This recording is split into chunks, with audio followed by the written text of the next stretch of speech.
أما بعد فأعوذ بالله من الشيطان الرجيم بسم الله الرحمن الرحيم يا أيها الناس إنا خلقناكم من ذكر وأنثى وجعلناكم شعوبا وقبائل لتعارفوا إن أكرمكم عند الله أتقاكم إن الله عليم خبير قالت الأعراب آمنا قل لم تؤمنوا ولكن قولوا أسلمنا ولما يدخل الإيمان في قلوبكم وإن تطيعوا الله ورسوله لا يلتكم من أعمالكم شيئا إن الله غفور رحيم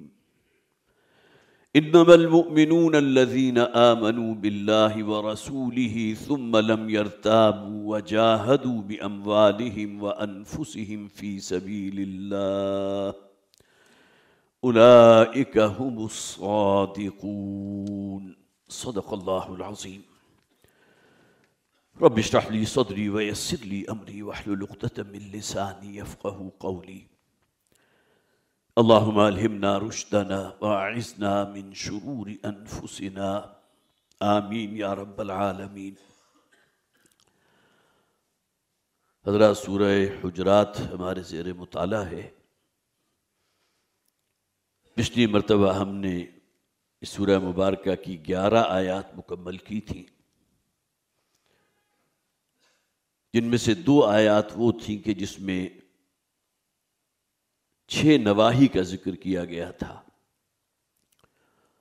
اور میں نے عرض کیا تھا کہ یہ جو منکرات ہیں، یہ جو مجلسی برائیاں ہیں جن کی نشاندہی کی گئی ہے، اس کا اصل نقصان یہ ہوتا ہے کہ مسلمانوں کے مابین جو ایک لو بانڈ ہونا چاہیے، ایک دوسرے کے لیے عزت، احترام، ایک دوسرے کے حقوق کی ادائیگی، محبت، یہ جو 6 مجلسی برائیاں ہیں یہ بہت ڈیمیجنگ ہے اس کے لیے، اس لیے کہ اصل میں وہ لو بانڈ کے جو ایک دوسرے سے جوڑ کر رکھنے والا ہے، وہ ان ہدایات پر عمل کریں گے تو اللہ تعالیٰ جو ہے مسلمان معاشرے کے اندر وہ ایک وحدت اور شیرازہ بندی پیدا فرمائے گا کہ جو اصلاً مطلوب ہے۔ ایک آیت ہم نے پڑھی جس میں تمسخر کی طرف اشارہ کیا گیا، لا یسخر قوم من قوم عسى ان يكونوا خیرا منهم، اور دوسری شے جو بیان کی گئی عیب جوئی کرنا، اور تیسری شے کسی کے برے نام کے ساتھ اس کو پکارنا۔ اگلی آیت میں پھر 3 برائیوں کا ذکر کیا گیا۔ سوء ظن سے بچو، بدگمانی، ایک دوسرے کا تجسس نہ کیا کرو، کھود کرید میں نہ رہا کرو، اور پھر تیسری اور آخری چیز غیبت کے قریب تک مت جاؤ، وَلَا يَغْتَبْ بَعْضُكُمْ بَعْضًا،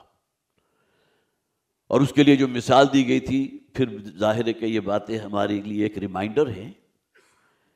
کہ کیا تم میں سے کوئی شخص پسند کرے گا اپنے مسلمان بھائی کا گوشت کھانا؟ أَيُحِبُّ أَحَدُكُمْ أَن يَأْكُلَ لَحْمَ أَخِيهِ مَيْتًا فَكَرِهْتُمُوهُ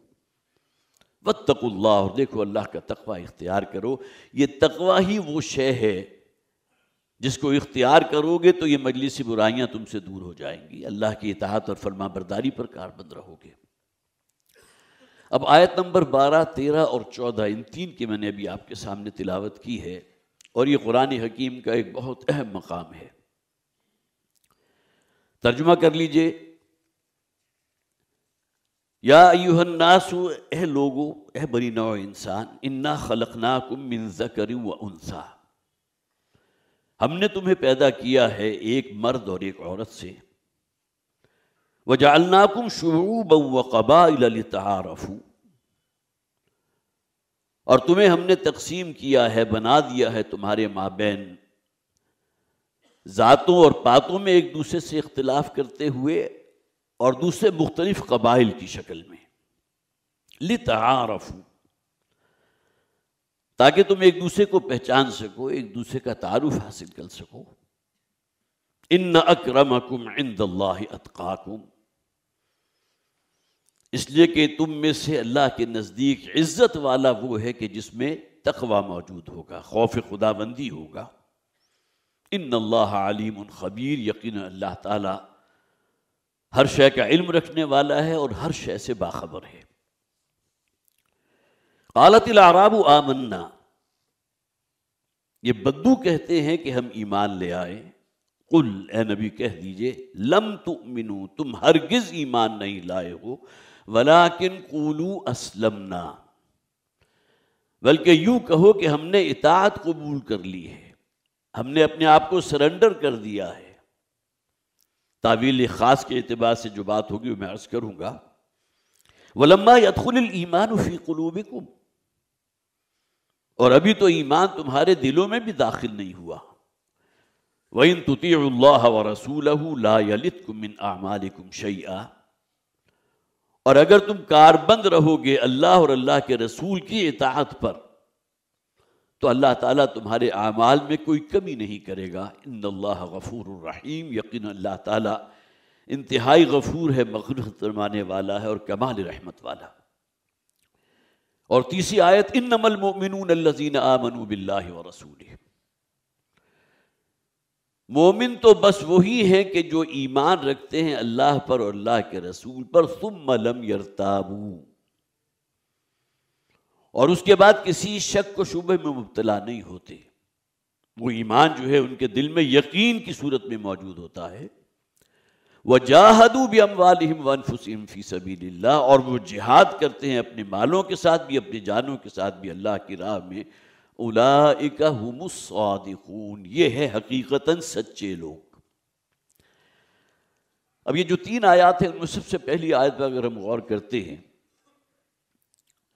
تو بہت سی باتیں ہمارے سامنے آتی ہیں۔ سب سے پہلی بات تو یہ کہ انسانوں کے مابین ہمیشہ سے ایک تقسیم موجود رہی ہے، نسل کی بنیاد پر، رنگ کی بنیاد پر، ذات کی بنیاد پر، وطن کی بنیاد پر، قومیت کی بنیاد پر۔ یہ وہ تقسیم ہے جسے ہم کہتے ہیں یہ ہاریزونٹل ہے، افقی تقسیم ہے۔ کوئی شخص مالدار ہے، کوئی غریب ہے، کوئی شخص گوری رنگت والا ہے، کوئی سیاہ رنگت والا ہے، کوئی ذرا اونچی نسل سے تعلق رکھتا ہے، کوئی نیچ نسل والا ہے۔ ہمیشہ سے انسانی سوسائٹی جو ہے اس تقسیم کے اندر جو ہے ملوث رہی۔ اور جہاں تک ذات پات کی بات ہے تو یہ ہندو مذہب جو ہے اس میں ایکسٹریم ہے کہ ان کے ہاں جو نچلی ذات کے ہندو ہوتے ہیں وہ تو گویا کہ انسان ہوتے ہی نہیں۔ یہ جسے ہم شودر کہتے ہیں، شودر گروہ کا کوئی شخص جو ہے اگر کہیں ان کی وید یا ان کی کوئی مقدس کتاب کے الفاظ اگر اس کے کانوں میں پڑ جاتے تھے تو اس کے کانوں کے اندر پگھلا ہوا سیسا جو ہے اڈیل دیتے تھے۔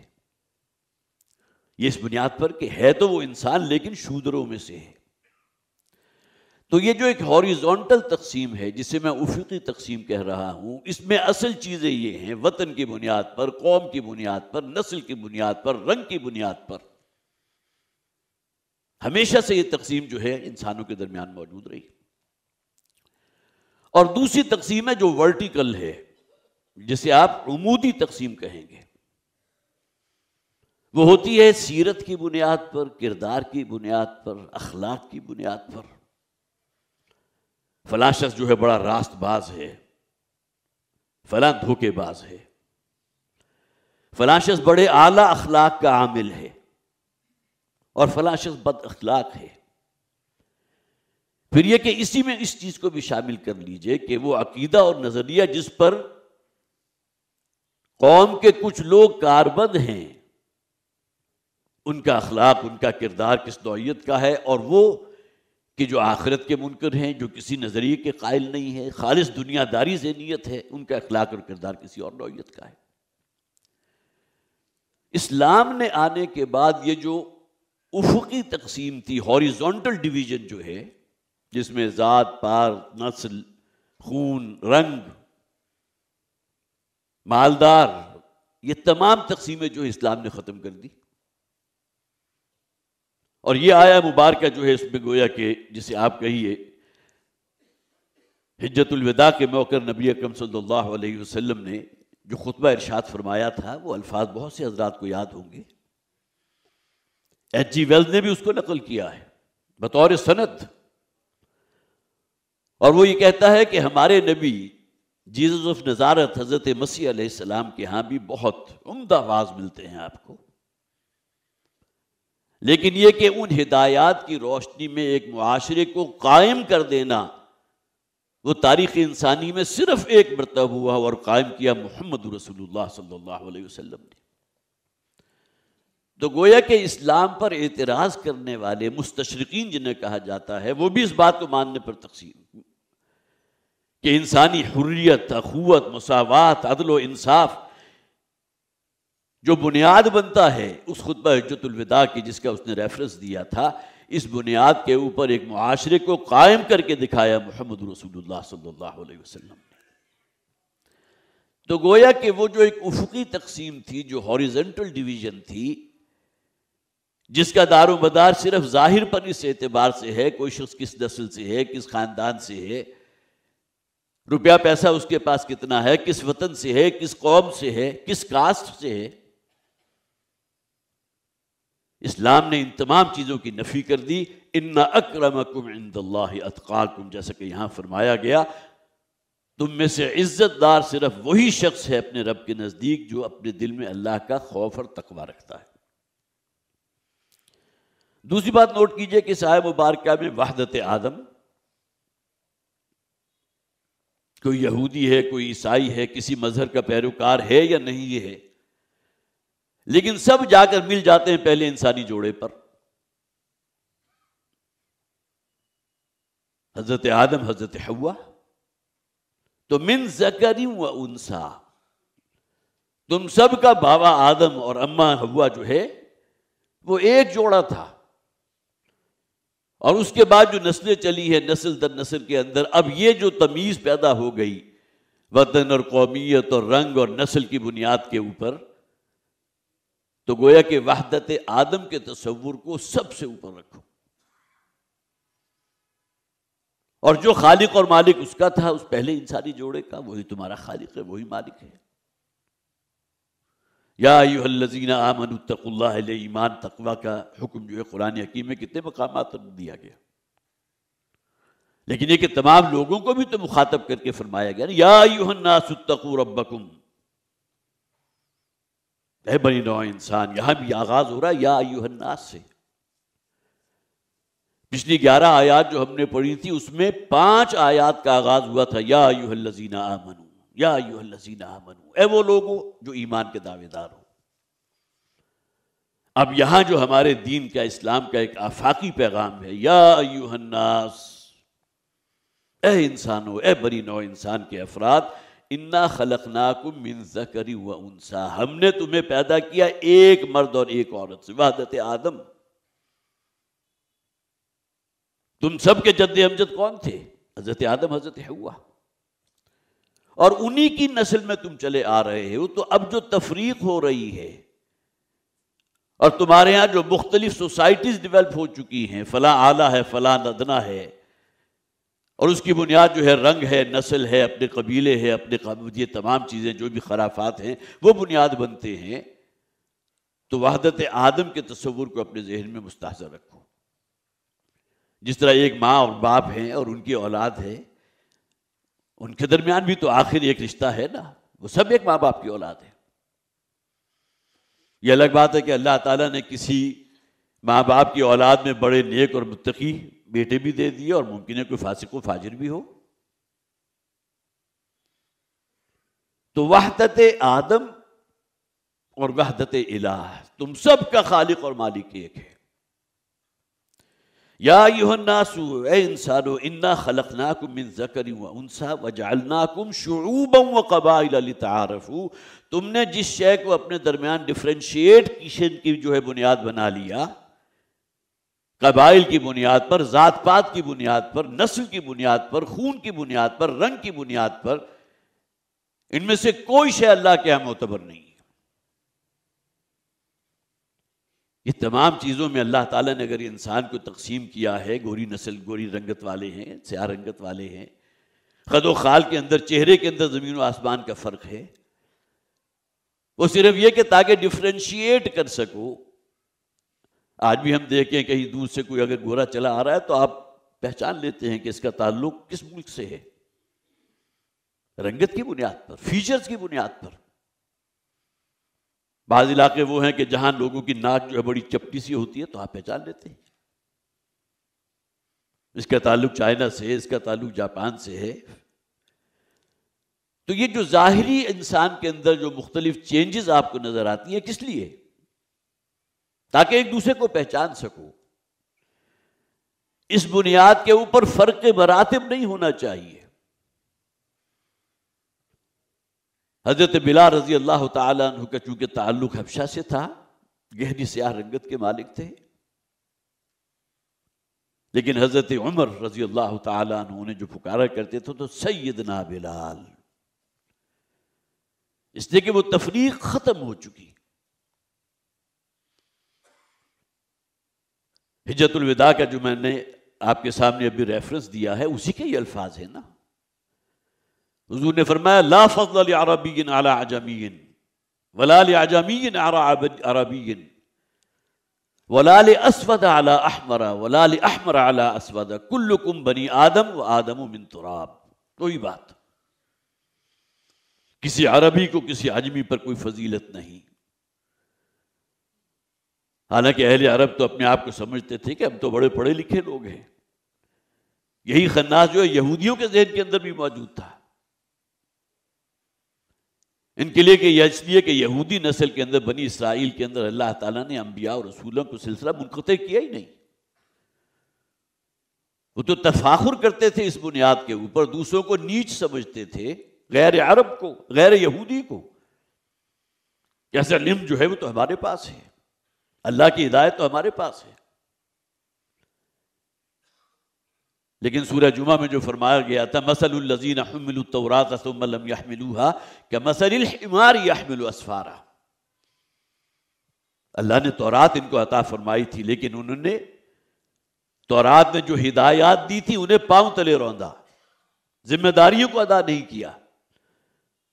تو اللہ تعالیٰ فرماتے ہیں کہ ان کی مثال اس گدھے کی سی ہے کہ جس کی پشت پر کتابوں کا بوجھ لا دیا گیا. تو یہ جو افقی تقسیم ہے، جو ہاریزونٹل تقسیم ہے، جیسا کہ میں نے عرض کیا تھا، نبی اکرم صلی اللہ علیہ وسلم نے گویا کہ اپنے خطبہ حجت الوداع کے موقع پر اس تقسیم کو بالکل ختم کر دیا. کسی عربی کو کسی عجمی پر کوئی فضیلت نہیں.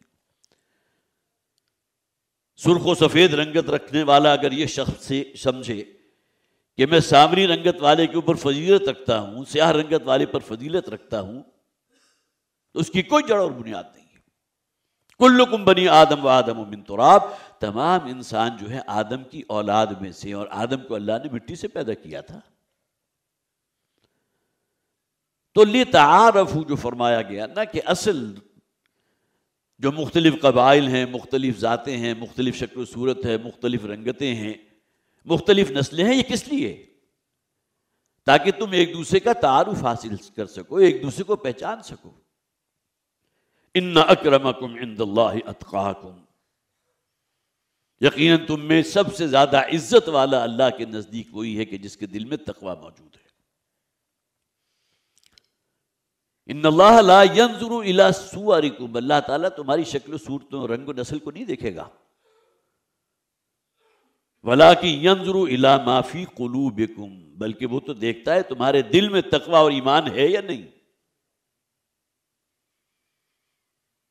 حضرت فاطمہ رضی اللہ تعالی عنہ سے مخاطب ہو کر حضور نے ایک موقع پر فرمایا تھا، بڑا پیارا واقعہ ہے سیرت کا، کہ حضور نے اپنے خاندان کی کچھ خواتین کو جمع کیا. حضور کی پھوپھی حضرت صفیہ بھی موجود تھی، حضرت فاطمہ بھی موجود تھی، اور نبی اکرم صلی اللہ علیہ وسلم نے ایک ایک کا نام لے کر یہ فرمایا، یا فاطمہ بنت محمد انقذی نفسک من النار فإنی لا املک لک من اللہ شیئا. حضرت فاطمہ اپنی لخت جرت سے مخاطب ہو کر حضور فرما رہے ہیں، اے فاطمہ، محمد کی بیٹی، محمد کی لخت جگر، جہنم کی آگ سے بچانے کا کام، سلسلہ یہ تمہیں خود کرنا ہے، اس کا اہتمام تمہیں کرنا ہے. انقذی نفسک من النار فإنی لا املک لک من اللہ شیئا، اس لیے کہ اللہ کے ہاں میں تمہارے کسی کام نہیں آ سکوں گا۔ جو تعلق حضرت فاطمہ رضی اللہ تعالی عنہ کا حضور کے ساتھ تھا، حضور کے جگر کا ٹکڑا، لیکن یہ کہ صاف فرما دیا حضور نے، گویا کہ تمہارا عمل، تمہارا کردار، تمہاری سیرت یہ ہمارے لیے ہدایت ہے نا، تعلیم کا یہ اسلوب ہمارے لیے ہے۔ میں تو فلاں خان وادے سے ہوں، فلاں نسل سے ہوں، فلاں کے ہاتھ پر بیعت ہوں، یہ تمام چیزیں جو ہے اللہ کے ہاں کوئی حیثیت نہیں رکھتی۔ ان اکرمکم عند اللہ اتقاکم، تم میں عزت دار اللہ کے نزدیک وہی ہے کہ جس کے دل میں تقوی موجود ہے۔ ان اللہ علیم خبیر، اللہ جانتا ہے، باخبر ہے۔ کس شخص کے اندر کتنا تقوی اور خوف خدا ہے، اللہ سے بڑھ کر کون جانے گا؟ یا تو انسان کو خود اپنے بارے میں پتا ہوتا ہے وہ کہاں کھڑا ہوا ہے، کس حد تک گناہوں کی دلدل میں ملوث ہے، یہ اللہ کو معلوم ہے۔ ہاں اگر وہ انسان کے گناہ جو ہیں وہ اتنے زبان زد عام ہو جائیں اور لوگوں کی نگاہوں میں آ جائیں تو لوگ بھی فیصلہ کر لیتے ہیں، لیکن وہ تو اصل میں اس شخص کی سیرت اور کردار ہوگی نا جو فیصلہ کن ہوگی۔ جھوٹا ہے، دغا باز ہے، فلاں عیب بھی اس کے اندر موجود ہے، لیکن یہ کہ لوگوں کو دکھانے کے لیے اگر انسان جو ہے تقوی کا لبادہ اوڑھ بھی لے تب بھی اپنے آپ کو دھوکہ تو نہیں دے سکتا، اسے تو معلوم ہے۔ بل الانسان علی نفسہ بصیرہ، انسان کو اپنے اوپر خوب بصیرت حاصل ہے کہ وہ کہاں کھڑا ہے، یا اس کا رب جانتا ہے۔ ان اللہ علیم خبیر، یقین اللہ تعالیٰ ہر شے کا علم رکھنے والا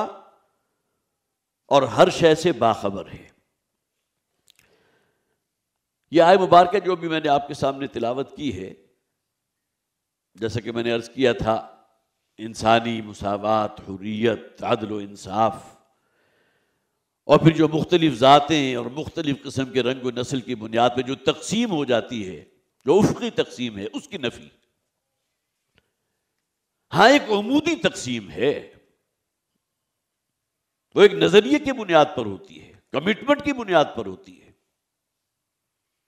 ان الدین عند اللہ الاسلام، یہاں گویا کہ اسلام اصل میں وہ شے ہے جو فیصلہ کرے گا اس عمودی تقسیم کے حوالے سے کہ کون شخص وہ ہے جو اللہ پر ایمان رکھتا ہے، جس کے اخلاق، جس کی سیرت و کردار اس رنگ میں رنگے ہوئے ہیں جو اللہ کو، اللہ کے رسول نے ہمیں فراہم کیا ہے، قرآن کی صورت میں اور اسوہ محمدی صلی اللہ علیہ وسلم کی صورت میں۔ اب اگلی آیت ہے قالت الاعراب آمنا، بدو یہ کہتے ہیں کہ ہم ایمان لے آئے۔ قل لم تؤمنوا ولکن قولوا اسلمنا، اے نبی کہہ دیجئے تم ہرگز ایمان نہیں لائے ہو، ولیکن قولوا اسلمنا، بلکہ یہ کہو کہ ہم نے اسلام قبول کیا ہے۔ اور جہاں تک ایمان کا دعویٰ ہے قرآن نے نفی کر دی، ولما يدخل الایمان فی قلوبکم، اسی آیت میں فرما دیا، اگرچہ بات یہاں مکمل ہو چکی تھی کہ تمہارا یہ ایمان کا دعویٰ غلط ہے، جھوٹا ہے، تم یہ کہو کہ ہم نے اسلام قبول کر لیا، ہم نے اطاعت قبول کر لی، ہم نے سرنڈر کر دیا آپ کے سامنے اپنے آپ کو، اور ابھی ایمان تو تمہارے دلوں میں داخل نہیں ہوا، یہ اس پر اضافہ ہے۔ وَلَمَّا يَدْخُلِ الْإِيمَانُ فِي قُلُوبِكُمْ وَإِن تُطِيعُوا اللَّهَ وَرَسُولَهُ لَا يَلِدْكُم مِّنْ أَعْمَالِكُمْ شَيْئًا، اللہ اور اللہ کے رسول کی اطاعت کرتے رہو گے تو یہ مفہوم بین السطور موجود ہے کہ اللہ وہ ایمان بھی پیدا فرما دے گا، وہ یقین والا ایمان جو تمہاری سیرت و کردار کے اندر بھی ایک تبدیلی پیدا کر دے گا اور تمہارے نیک اعمال کو، نیکیوں کو قبول بھی فرمائے گا۔ وَإِن تُطِيعُوا اللَّهَ وَرَسُولَهُ، شرط یہ ہے ان اللہ غفور الرحیم، یقین اللہ تعالیٰ مغفرت فرمانے والا، کمال رحمت والا ہے۔ دیکھیے تعویل خاص کے اعتبار سے جو آیت بھی ہم پڑھتے ہیں، کس ماحول میں کیا سیاق و سباق تھا، کیا پس منظر تھا، تو اس حوالے سے تو بات بالکل واضح ہے فتح مکہ کے موقع پر جیسا کہ کہا گیا، سورہ نصر تمام حضرات کو یاد ہوگی، اذا جاء نصر اللہ والفتح ورأیت الناس يدخلون فی دین اللہ افواجا، جب اللہ کی مدد آ گئی اور اسلام غالب ہو گیا، فتح نصیب ہو گئی، تو اب تم نے دیکھا کہ لوگ جو ہے فوج در فوج اللہ کے دین میں داخل ہو رہے ہیں۔ تو تعویل خاص کے اعتبار سے گویا کہ کسی بھی قبیلے کا جو شیخ ہے، جو اس کا لیڈر ہے، اگر اس نے اطاعت قبول کر لی، وہ اسلام لے آئے، تو پورا کا پورا قبیلہ جو ہے حلقہ بگوش اسلام ہو گیا۔ اور یہ لوگ اگر یہ سمجھے کہ ہم نے ایمان کی دولت بھی حاصل ہو چکی ہے، اس کی نفی کر دی گئی۔ اور بہت سے قبائل کا معاملہ یہ ہوا، لہذا وہاں گویا کہ تعویل خاص کے اعتبار سے تو یہ بات بالکل واضح ہے کہ یہ بدو آپ کے سامنے آ کر کہہ رہے ہیں کہ ہم نے اطاعت قبول کر لی، ہم نے اسلام قبول کر لی، ہم ایمان لائے ہیں۔ آپ کہہ دیجئے نہیں، ایمان تو ایک بہت بڑی دولت کا نام ہے، وہ تو تمہارے دلوں میں بھی داخل نہیں ہوا۔ اور تعویل عام کے اعتبار سے دیکھیں تو ہمارے لیے ایک بہت بڑی نوید ہے، بہت بڑی خوشخبری ہے کہ ہم اگر یہ محسوس کرتے ہیں، دیکھیں اسلام کی دولت ہمیں گھر بیٹھے حاصل ہو گئی، مسلمان گھرانے میں پیدا ہو گئے، اسلامی شعائر پر کاربند ہو گئے، تو گویا کہ یہ تو وہ شے ہے نا جس کے لیے نہ مشقت آپ کو کرنی پڑی نہ مجھے کرنی پڑی، نہ مختلف ادیان اور مذاہب کا کوئی کمپیریٹو سٹڈی آپ نے کی نہ میں نے کی، اسلام تو ہمیں مل گیا۔ لیکن یہ کہ وہ ایمان جو تصدیق قلبی والا ایمان ہے، نوید جا فضا میرے اور آپ کے لیے یہ ہے کہ اگر ہم یہ محسوس کریں کہ وہ ایمان حقیقی ہمیں میسر نہیں، تو صرف اس بات پر بھی اللہ تعالیٰ کی طرف سے گارنٹی ہے کہ اللہ وہ ایمان پیدا فرما دے گا اگر تم اطاعت کرتے رہو گے اللہ کی اور اللہ کے رسول کی۔ محسوس ہو رہا ہے کہ ایمان کی وہ نعمت اور دولت میسر نہیں ہے، یا اگر ہے بھی تو جس طرح شمع کی ایک لو جو ہے وہ ٹمٹماتی ہے، صرف اس درجے میں ہے، تو اب گویا کہ ثابت قدمی کے ساتھ تم اللہ اور اللہ کے رسول کی اطاعت کرتے رہو، تو یہ چیز بھی تمہارے اندر وہ ایمان حقیقی پیدا کرے گی۔ اور سب سے بڑھ کر یہ کہ اس کیفیت میں بھی تمہارے کیے گئے نئے نیک اعمال جو ہیں وہ اللہ تعالیٰ رد نہیں فرمائے گا۔ یہ اللہ کا فضل ہے، اللہ کی رحمت ہے۔ لیکن جو توجہ ہمیں دلا دی گئی وہ اس اعتبار سے کہ ایمان حقیقی اگر پیدا کرنا ہے تو یہ ایک شاہراہ ہے کہ جس کو متعین کر دیا گیا۔ قرآن کا مطالعہ ہے، قرآن پر غور و فکر ہے، قرآن کو اپنے اندر جذب کرنے کی کیفیت ہے، یہی چیز ہے نا جو انسان کے اندر ایمان پیدا کرے گی۔ وَإِذَا تُلِيَتْ عَلَيْهِمْ آيَاتُهُ زَادَتْهُمْ ایمانا، جب قرآن حکیم کی آیات انہیں پڑھ کر سنائی جاتی ہیں تو ان کے ایمانی کیفیات میں اضافہ ہوتا ہے، بڑھوتری ہوتی ہے۔ تو وَإِن تُطِيعُوا اللَّهَ وَرَسُولَهُ، اگر تم مستقل مزاجی کے ساتھ اطاعت پر کاربند رہو، گناہوں کو چھوڑو، حرام کاموں کو چھوڑو، فرما برداری اختیار کرو اللہ کی شریعت کی، اور اتباع کرو محمد رسول اللہ صلی اللہ علیہ وسلم، اللہ اور رسول دونوں کو یہاں ملا دیا گیا۔ وَإِن تُطِيعُوا اللَّهَ وَرَسُولَهُ لَا يَلِتْكُم مِّنْ أَعْمَالِكُمْ شَيْئًا، تو اللہ تعالیٰ تمہاری نیکیوں میں سے، تمہارے نیک اعمال میں سے کچھ کم نہیں کرے گا۔ اور ظاہر ہے کہ اللہ کے ہاں قبولیت اعمال کی جو ہے وہ ایمان کی موجودگی میں ہے نا، ورنہ عام طور پر جو ہے یہ تبصرہ کیا جاتا ہے کہ وہ لوگ کہ جو غیر مسلم ہیں انہوں نے بڑے بڑے چیریٹی کے کام کیے ہیں، گنگا رام نے پورا ہاسپٹل بنا دیا، اور سینکڑوں قسم کی ایسی شخصیات آپ کو مل جائیں گی۔ لیکن یہ کہ بہرحال یہ بات جو ہے متفق علیہ ہے کہ ایمان موجود ہو اور اس کا اجر آخرت میں مطلوب ہو۔ انما نطعمکم لوجہ اللہ لا نرید منکم جزاء ولا شکورا، بڑے سے بڑا چیریٹی کا کام، لیکن اگر اپنے نام و نمود کے لیے ہے، لوگوں کے اندر اپنے نام کا چرچا کرانا مقصود ہے، یا یہ کہ اللہ کی رضا مقصود ہے۔ ایمان اگر دل میں ہے تو نیک عمل قبول ہوگا، اگرچہ ایمان خواہ جسے میں نے تعبیر کیا کہ ایک ٹمٹماتے ہوئے جو شمع ہے اس کی لو کی مانند کیوں نہ ہو، اور اس میں اگر اضافہ کرنا چاہتے ہیں تو اطاعت اللہ کی اور اللہ کے رسول کی صلی اللہ علیہ وسلم۔ اللہ تعالی ہمیں توفیق عطا فرمائے اور اس اطاعت کے اوپر کاربند رہتے ہوئے ایمان حقیقی دولت سے اللہ تعالی ہمیں نوازے۔ بارک اللہ لی ولکم فی القرآن العظیم ونفعنی وإیاکم بالآیات والذکر الحکیم۔ جو پریس ریلیز ہے وہ میں آپ کو پڑھ کے سنا دیتا ہوں۔ ابھی حال ہی میں جو چین اور سعودی عرب کے درمیان جو ایک معاہدہ ہوا ہے، اسے بہت ہی خوش آئند جو ہے وہ ایک بات قرار دیا گیا ہے، اور واقعتاً ہے بھی ایسا۔ اور آج کی جو ہماری یہ پریس ریلیز ہے اس کا اصل میں عنوان یہی ہے: چین عرب سمٹ عالمی منظرنامے میں امریکی اجارہ داری پر کاری ضرب ہے۔ تنظیم اسلامی کے امیر شجاع الدین شیخ صاحب نے ایک بیان میں کہا کہ چین کے صدر شی جن پنگ کے دورہ سعودی عرب کے دوران چین عرب سمٹ اور چین GCC کانفرنس کا انعقاد، جس میں 14 عرب ممالک کے سربراہان شرکت کریں گے، خطے کی اور عالمی صورتحال کے حوالے سے ایک بہت بڑی تبدیلی کا نقطہ آغاز ہے۔ اب تو غالباً وہ کانٹریکٹ جو ہے وہ سائن بھی ہو چکا۔ امریکہ کے حکمران اکثر سعودی عرب کو اپنی ہی ایک طفیلی ریاست سمجھتے تھے، اور واقعی یہ ہے کہ ابھی جو نئی وہاں رجیم ہے اور سلمان کے بیٹے جو ہیں وہ محمد بن سلمان،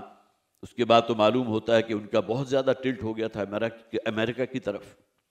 لہٰذا انہیں پھر اور زیادہ اس کے اوپر ہوا کہ یہ جو سعودی عرب جو ہے وہ ہمارے ہی طفیلی ہے۔ حقیقت میں امریکہ کی مشرق وسطیٰ کی پالیسی کا اہم ترین رکن ناجائز صہیونی ریاست اسرائیل کی ہر قیمت پر حفاظت کرنا ہے، اور اس مقصد کے لیے اس نے سعودی عرب سمیت تمام عرب ممالک کو گزشتہ کئی دہائیوں سے مکمل طور پر اپنے کنٹرول میں لے رکھا ہے۔ انہوں نے کہا کہ چین اور سعودی عرب کے مابین $30 ارب مالیت کے 34 معاہدوں پر دستخط ہونا اس بات کی واضح دلیل ہے کہ سعودی عرب اب امریکہ کے جابرانہ تسلط سے آغاز ہونے کی بھرپور کوشش کرے گا۔ انہوں نے کہا کہ عربوں کو اب انتہائی محتاط رہنا ہوگا، کیونکہ امریکہ چین کے ساتھ ان کے بڑھتے ہوئے تعلقات کے راستے میں رکاوٹ کھڑی کرنے کے لیے بہت اوچھے قسم کے ہتھ کنڈے بھی استعمال کر سکتا ہے۔ ضرورت اس امر کی ہے کہ مسلمان ممالک متحد ہو کر طاغوتی طاقتوں کا مقابلہ کریں، تاکہ دشمنان اسلام کے تمام مذموم ارادوں کو خاک میں ملایا جا سکے۔ اللہ تعالیٰ اس میں سے خیر برآمد کرے، خاص طور پر امت مسلمہ کے لیے۔